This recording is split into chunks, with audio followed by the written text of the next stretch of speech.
Comece o dia bem informado com a equipe de jornalismo da Verde Vale FM. No ar, Jornal Verde Vale.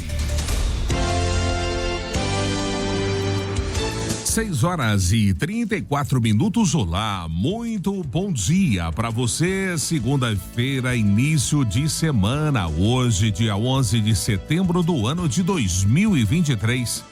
Estamos começando pela Verde Vale FM, uma emissora do Sistema Verde Vale de Comunicação. Mais uma edição do Jornal Verde Vale. Comigo aqui na bancada, Daliano Oliveira. Muito bom dia. Muito bom dia para você, Wesley. Bom dia para todo mundo que a partir de agora passa a acompanhar o Jornal Verde Vale aqui pela 103,7. Começando mais uma edição do nosso jornal para você que gosta de ficar sempre muito bem informado. Confira agora os destaques desse fim de semana. Jornal Verde Vale. Mineiro sofre a primeira derrota no Campeonato Goiano da terceira divisão. Governo federal anuncia 741 milhões de reais em recursos para cidades atingidas por ciclone no Rio Grande do Sul. Polícia apreende 1 tonelada de maconha escondida em carroceria de caminhão em Acreúna. Goiás registra 21 mortes por dengue em 2023. Goiânia e Caldas Novas lideram. Cobertura de vacinas BCG, pólio, DTP e tetraviral cresce no Brasil. Governador Ronaldo Caiado assina pacto para zerar desmatamento ilegal em Goiás. Agropecuária puxa crescimento do PIB goiano. Censo 2022, IBGE adia a divulgação de novos dados da pesquisa. Os detalhes destas e outras notícias você vai conferir a partir de agora, aqui no Jornal Verde Vale. A notícia em primeira mão. Jornal Verde Vale. Jornal Verde Vale. Verde Vale. Notícias do Brasil. 6h35. Mais uma vez, uma ótima manhã de segunda-feira para você, uma excelente semana. Sejam todos bem-vindos a mais uma edição do Jornal Verde Vale. Olha, o governo federal anunciou neste domingo o repasse de 741 milhões de reais em recursos para as cidades atingidas pela passagem de um ciclone extratropical no Rio Grande do Sul. O anúncio foi feito pelo vice-presidente Geraldo Alckmin, que está no Rio Grande do Sul com uma comitiva de 8 ministros. Até esse domingo, 43 mortes já haviam sido causadas pelas enchentes e temporais que atingiram o estado durante a semana. A passagem do ciclone causou um prejuízo de 1,3 bilhão de reais, de acordo com a Federação Nacional de Municípios, com os comércios locais tendo perdas de 423,8 milhões de reais. O governo federal anunciou repasse a prefeituras de R$800 por pessoa afetada. O pagamento do Bolsa Família neste mês será unificado e integralmente feito no dia 18, segundo o governo. Alckmin sobrevoou regiões afetadas pela enchente e visitou a cidade de Mussum, uma das mais atingidas pelo ciclone. E o Brasil será responsável por sediar a reunião da cúpula do G20 em 2024. E para isso deverá destinar cerca de 300 milhões de reais para cobrir parte dos custos com esse evento. O valor será utilizado para as reuniões ministeriais preparatórias que acontecerão em 15 cidades, transporte e hospedagem das cúpulas e também da realização da reunião. Fontes do governo confirmaram que a verba já está prevista nos orçamentos dos ministérios e que o governo brasileiro planeja realizar o evento com austeridade. Para comparação, a reunião deste ano realizada na Índia demandou 9,9 bilhões de rúpias, cerca de 600 milhões de reais. Somente em reuniões preparatórias, e o gasto total foi de 41 milhões de rúpias, o equivalente a 2,4 bilhões de reais. Os valores foram postados pela ministra da União e Relações Exteriores da Índia. E o governo gaúcho cria a chave Pix para receber doações às vítimas. A matéria é de Marcelo Vaz. Anunciada a criação da conta SOS Rio Grande do Sul no Banrisul para receber doações em dinheiro daqueles que desejam ajudar as vítimas das enchentes que atingiram o Rio Grande do Sul. Foi estabelecida uma chave Pix que já está disponível para que empresas e pessoas físicas possam repassar qualquer valor com segurança de que irá chegar ao seu destino por se tratar de um canal oficial e que é auditado. O anúncio da criação da conta foi feito pelo governador Eduardo Leite neste sábado. Tanta gente querendo doar, ajudar, é importante a gente canalizar esses recursos para onde se tenha segurança de que ele vai ser bem aplicado.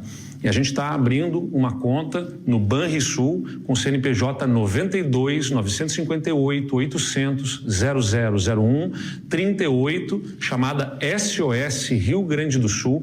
Esses recursos vão ser depositados nessa conta e a gente vai chamar entidades que são conhecidas, né, reconhecidas, com credibilidade, então com todo acompanhamento, com auditoria, com fiscalização. Esse recurso vai ser utilizado para fazer chegar em quem mais precisa. Lembrando a chave Pix para a anotação, CNPJ número 92 958 800 1000 ao contrário 38. Nos últimos dias, carros, vans e motos têm feito fila em frente à Central de Doações da Defesa Civil Gaúcha em Porto Alegre para entregar donativos.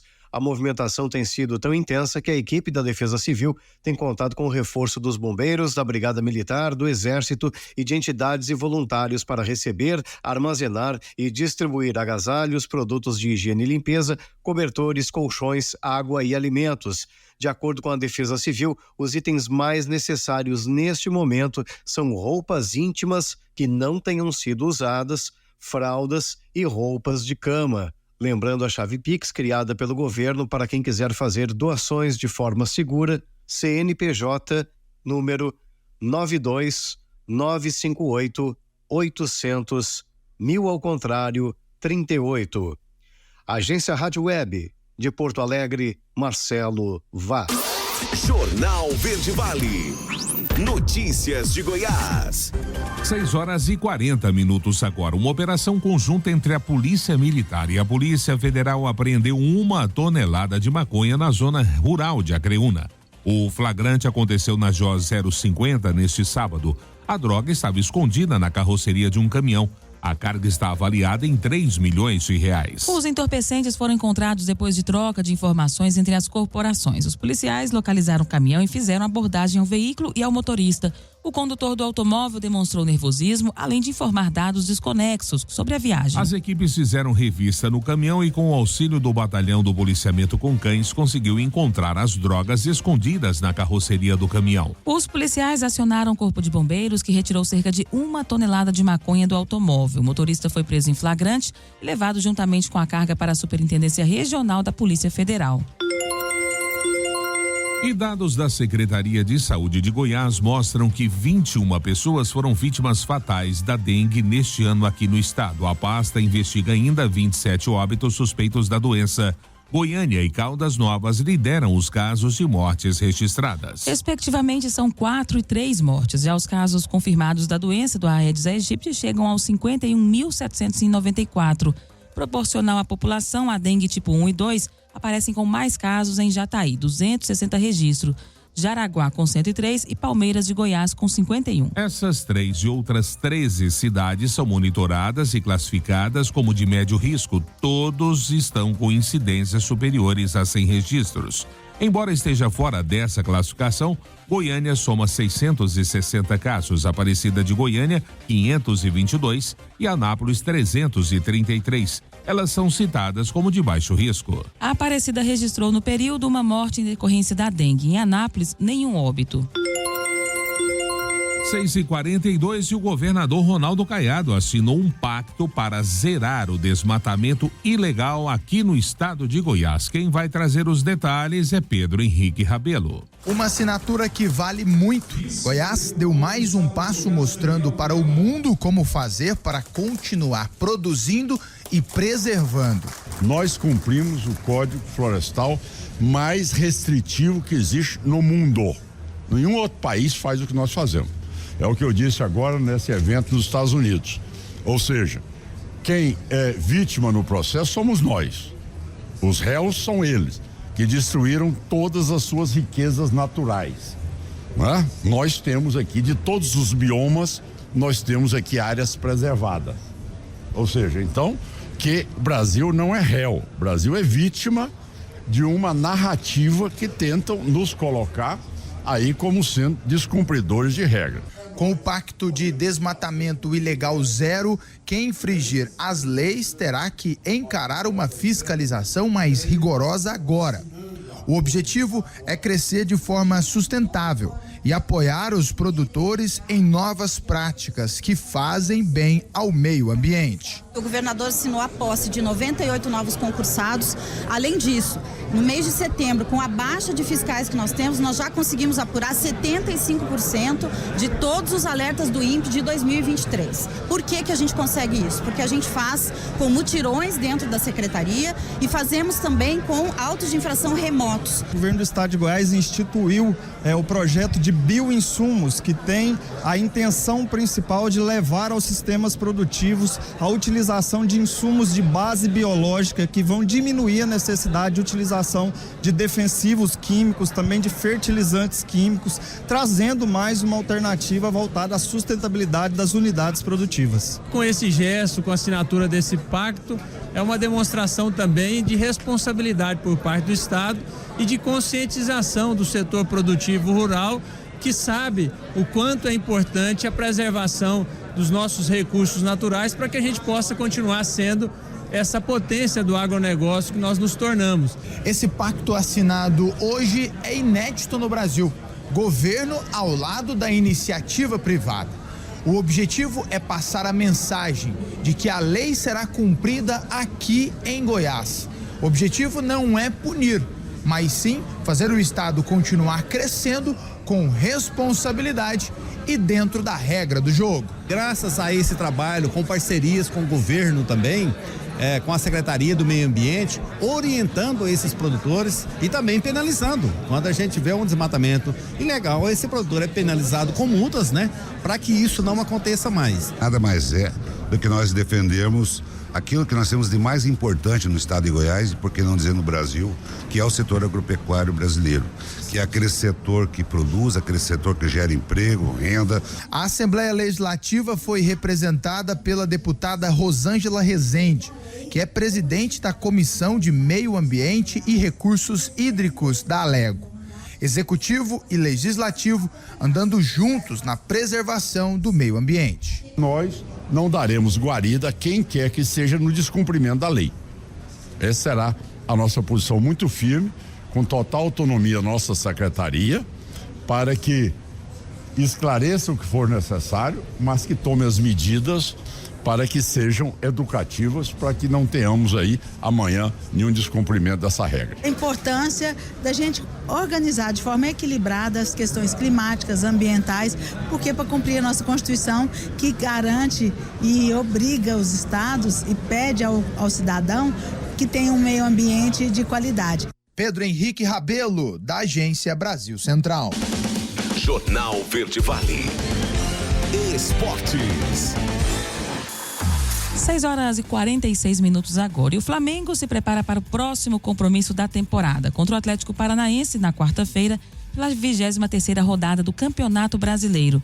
No entanto, já pensando nas finais da Copa do Brasil, o mais querido viu a torcida adversária esgotar os ingressos para a partida da volta. O segundo e o decisivo jogo das finais da Copa do Brasil acontece no estádio do Morumbi, no dia 24 de setembro. Para a partida, a torcida do São Paulo esgotou os ingressos de arquibancada e, no momento, restam apenas entradas para o camarote a partir de R$3.000. Já a venda para a torcida do Flamengo sequer começou. A comercialização para os rubro-negros inicia apenas na próxima quinta-feira, dia 14, com valor único da inteira por R$700 e a meia por R$350. Importante lembrar que o torcedor do Flamengo será obrigado a trocar os ingressos nos dias 16, 17, 18 e 19 na bilheteria do Portão 15A no estádio do Morumbi. Antes de ir até São Paulo, o Flamengo recebe o adversário no Rio de Janeiro. O primeiro embate entre as equipes acontece já neste domingo no Maracanã. E o atacante Antony e seu clube, o Manchester United, anunciaram na manhã deste domingo que o jogador está afastado das atividades para lidar com as acusações de agressões de sua ex-namorada, Gabriela Cavallin. Concordei com o Manchester United em tirar um período de ausência enquanto abordo as acusações feitas contra mim. Quero reiterar a minha inocência em relação às coisas de que fui acusado e irei cooperar plenamente com a polícia, foi o que disse o jogador. Conteúdo revelado por Gabriela mostra ameaças de Antony e ferimentos da ex-namorada sofridos após agressões que teriam sido cometidas pelo jogador em mais de uma ocasião. Jornal Verde Vale. Agronegócios. 6h48. Após um mês de julho mais forte, o ritmo de comercialização da soja, a safra brasileira 2022-23, perdeu um pouco de força ao longo do mês de agosto. Já o ritmo dos negócios com a nova safra 23-24 registrou alguma melhora, ainda que esteja bastante aquém da média dos últimos 5 anos para esse mesmo período do ano. Apesar dos preços continuarem melhorando ao longo do mês de agosto, os players demonstraram menor interesse por novas vendas de safra disponível, priorizando a venda de volumes da nova safra, que começa a ser plantada ainda no mês de setembro. É o que explicou o analista e consultor das safras e mercado, Luiz Fernando Gutierrez Roque. Os preços voltaram a ganhar força, amparados por Chicago, prêmios e câmbio, mesmo com a alta volatilidade nos fatores em Chicago e no câmbio. Já o câmbio continuou volátil, mas voltou a se aproximar de R$5 em alguns momentos, diante de um cenário externo que ainda traz dúvidas em relação à recuperação das principais economias mundiais. A notícia em primeira mão. Jornal Verde Vale. Jornal Verde Vale. Verde Vale. Notícias do Brasil. 7h06 agora, já de volta com o segundo bloco do Jornal Verde Vale dessa segunda-feira. E após adiar o anúncio dos resultados do censo 2022 relativos à idade e ao sexo da população, o Instituto Brasileiro de Geografia e Estatística informou que está revendo as datas de divulgação das informações obtidas a partir do mais recente recenseamento demográfico nacional. Em 1º de setembro, o Instituto anunciou o adiamento por tempo indeterminado da veiculação de dados estatísticos sobre a idade e o sexo dos brasileiros. As informações seriam detalhadas na última quarta-feira. Questionado sobre a causa do adiamento, o IBGE informou por meio da sua assessoria que não houve um motivo específico. Esse cronograma ainda não havia sido integralmente definido, somente algumas divulgações tinham sido anunciadas. É o que informou a assessoria do Instituto, acrescentando que com a chegada da nova direção, é natural que esses e outros fatores sejam revistos. Do fim de junho para cá, o IBGE divulgou o tamanho total da população brasileira, pouco mais de 203 milhões de pessoas, e das populações indígenas 1,69 milhão e quilombola 1,32 milhão. As datas dos próximos anúncios ainda não foram definidas pela diretoria do Instituto.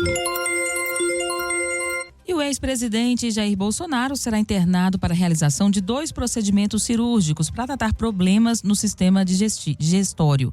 As cirurgias de correção das alças intestinais e da hérnia de hiato estão marcadas para essa segunda-feira no Hospital Vila Nova Estar, em São Paulo. As alças intestinais são partes móveis do intestino que, se obstruídas, podem impedir que as fezes transitem de maneira adequada. O quadro pode causar dor e acúmulo de gases. A obstrução pode tornar necessário o uso de sonda do nariz até o estômago para esvaziar o intestino. Também pode haver a necessidade de colocar uma bolsa de colostomia. A internação dura em média 48 horas e a alimentação precisa ser de forma pastosa, além de ser recomendado descanso por cerca de 2 semanas.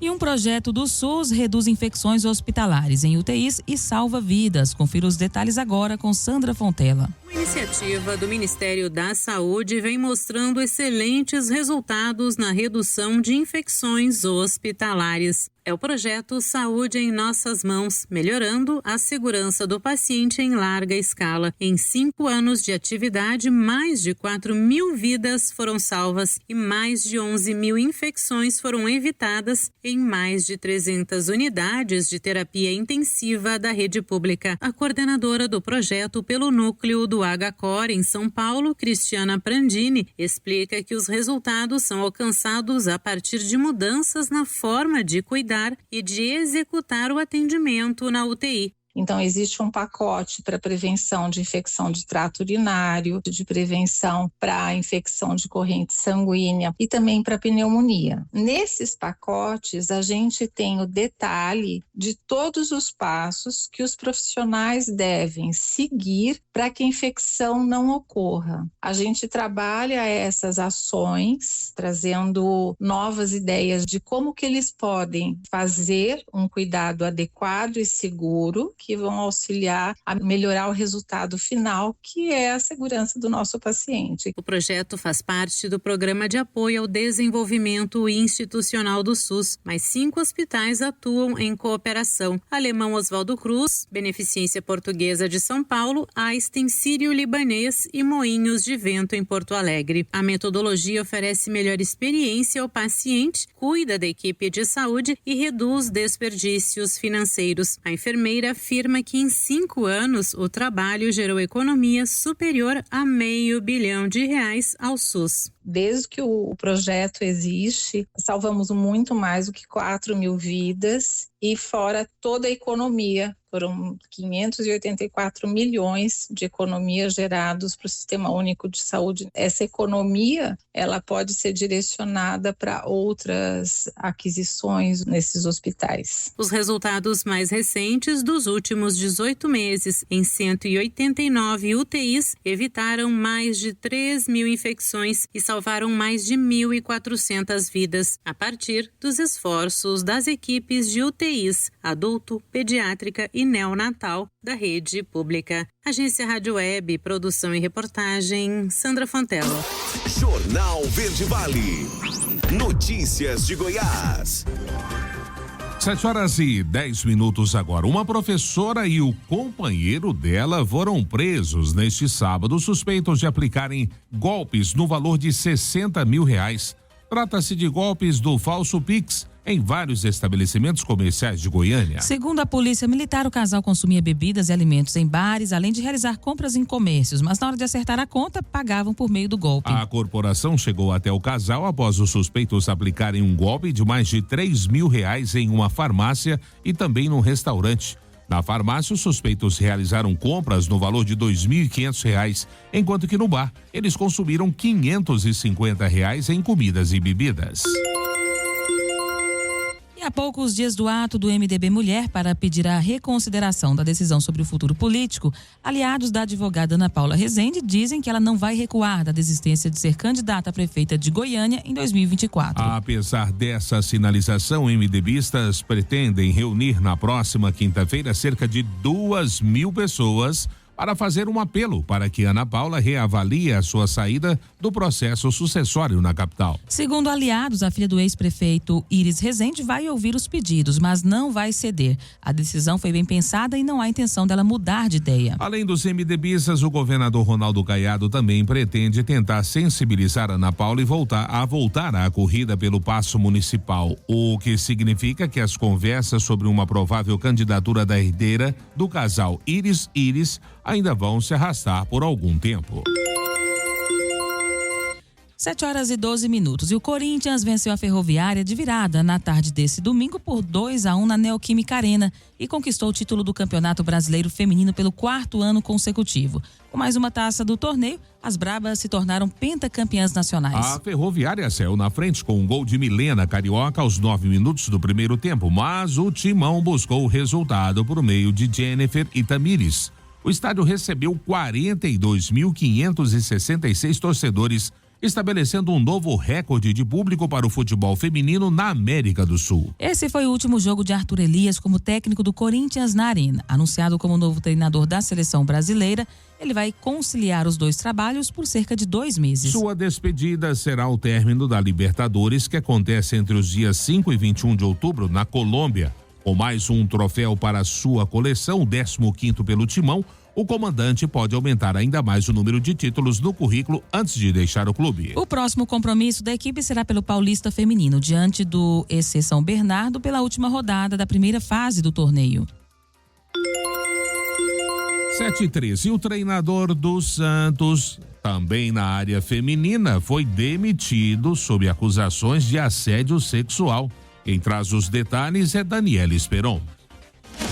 Jornal Verde Vale. Esportes.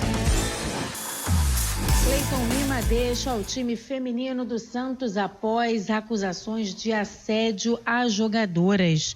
O clube informou que faz uma investigação sobre o caso. O treinador nega as acusações, mas na tarde desta sexta-feira, o treinador Cleiton Lima pediu a renúncia do cargo que foi aceito pela diretoria do Santos. Pelo menos isso foi o que o Santos divulgou através de um comunicado, inclusive esclarecendo que também deixam os seus cargos auxiliar técnica, preparadora física, analista de desempenho, preparador de goleiras, fisioterapeuta, psicóloga, toda a parte da comissão técnica do técnico. Jogadoras acusam o técnico de assédio moral e sexual durante treinamentos e enviaram cartas à mão e anônimas, relatando todo o acontecimento ao presidente do clube, Andrés Rueda. O número de jogadoras que denunciaram Cleiton Lima não foi divulgado. Segundo o conteúdo das cartas, ele usava termos sexuais durante as atividades e se vestia de forma inadequada, com roupas que marcavam os órgãos genitais. Ainda segundo os relatos, ele fazia comentários e piadas sobre os corpos das atletas, o que gerava muito constrangimento e pressão psicológica dentro do grupo. Ele negou todas as acusações e disse que vai tomar medidas para se defender. Cleiton Lima estava à frente das Sereias da Vila desde agosto de 2022, depois de uma primeira passagem pela Vila Belmiro entre 99 e 2010. No mês passado, ele comemorou a marca de 300 jogos com a equipe feminina do Santos. Na atual edição do Campeonato Brasileiro, ele levou o time praiano à semifinal, quando foi eliminado pelo Corinthians. Pelas Sereias, Lima conquistou 2 Libertadores, 2 Copas do Brasil, 2 Campeonatos Paulistas, 1 Liga Nacional e 1 Copa Mercosul. O treinador também comandou a seleção feminina brasileira na Copa do Mundo de 2011, tendo levado a equipe verde-amarela às quartas de final. Agência Rádio Web, com informações de Santos, Daniela Esperon. Jornal Verde Vale. Agronegócios. 7h16. E a sexta-feira chegou ao fim com preços futuros do milho recuando na Bolsa Brasileira. As principais cotações flutuaram na faixa entre R$ 54,55 e R$ 65,77. Acumularam elevações ao longo dessa semana. O vencimento setembro 23 foi cotado a R$ 54,55, uma queda de 0,71%. Já o novembro 23 valeu R$ 58,56, uma baixa de 0,58%.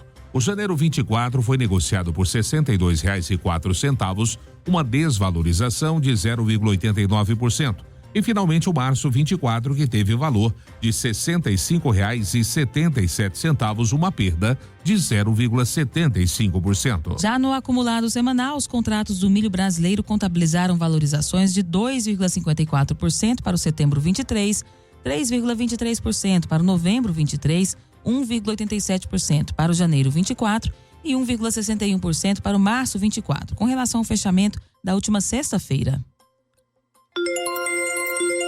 7h17, a agropecuária puxa o crescimento do PIB goiano. Quem traz os detalhes dessa boa notícia é a Agatha Couto. Boletim divulgado pelo Instituto Mauro Borges de Estatísticas e Estudos Socioeconômicos mostra que a agropecuária de Goiás puxou o crescimento do Produto Interno Bruto do estado em maio. O índice subiu 2,7% em comparação ao mesmo mês do ano anterior. O crescimento de 11,1% da agropecuária foi o maior responsável pelo resultado. Também contribuíram os setores da indústria, com 1,1%, e de serviços, com 1,6%. O crescimento do setor de serviços está relacionado ao bom desempenho das atividades profissionais, científicas e técnicas, administrativas e serviços complementares, de transporte e de alojamento e alimentação. No acumulado, o PIB de Goiás apresentou crescimento de 4,1% com relação à taxa acumulada nos últimos 12 meses. Todos os setores econômicos ficaram com taxas positivas no período. De Goiânia, Agatha Couto, da Agência Cora de Notícias. As notícias locais são destaque no Jornal Verde Vale. 7h18. E ontem foi dia de participação do Mineiros Esporte Clube mais uma vez no Campeonato Goiano da Terceira Divisão. E a tarde não foi muito benéfica com o time mineirense.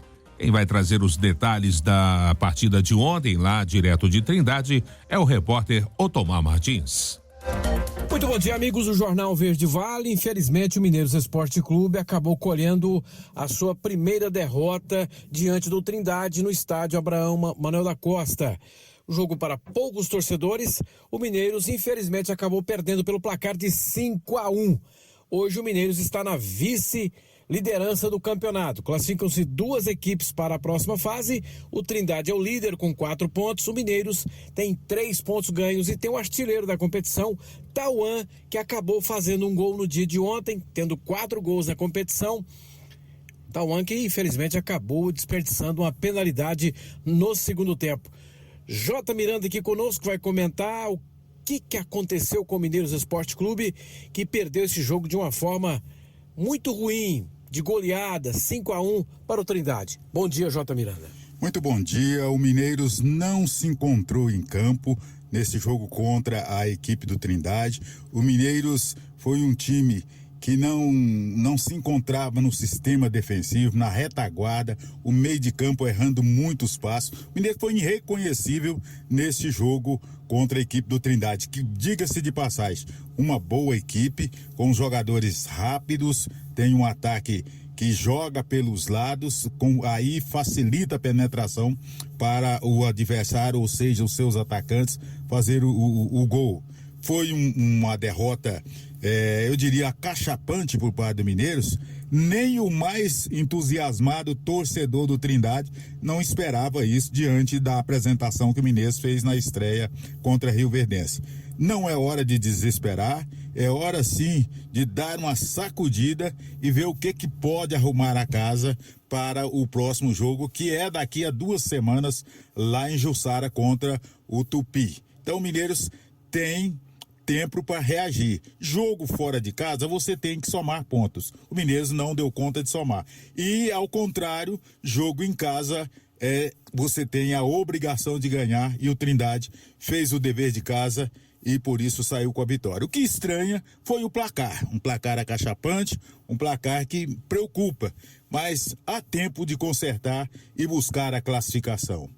Ok, muito obrigado, J. Miranda, comentarista da equipe Verde Vale Esporte. Hoje, a partir do meio-dia, a gente fala mais dessa história, essa derrota, como disse J. Miranda, acachapante aí diante da equipe do Trindade pelo placar de 5-1.